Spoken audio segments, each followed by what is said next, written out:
So the Hoosiers close out the season opener against Indiana State, scoring a 73 to 35 win.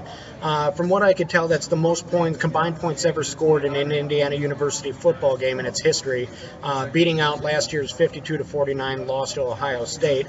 And the Hoosiers, they dominated pretty much every facet of the game.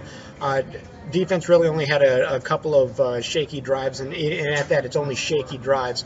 They gave up 21 points defensively.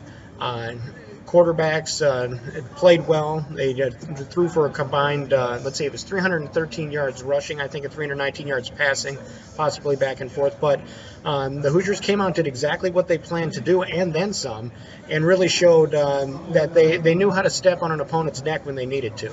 And that's something that this team hasn't always been able to do. Now, it was only Indiana State, and it's an FCS team, I understand that. But the Hoosiers still came out and did everything that they set out to do tonight.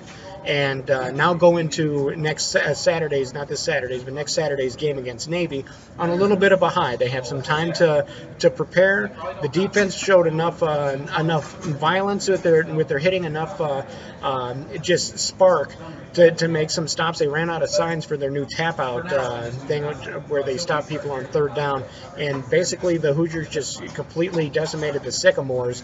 Sadly, one downside was that Indiana State running back Shakir Bell, and a tremendously talented kid, seems to have suffered a shoulder injury, and hopefully he'll get back in the lineup soon. But for the Hoosiers, they did everything that they needed to do, came out with the win, set a few records, and certainly go into the Navy game in week 2 on a high note. So from Memorial Stadium, this is Ken Bikoff for Inside Indiana.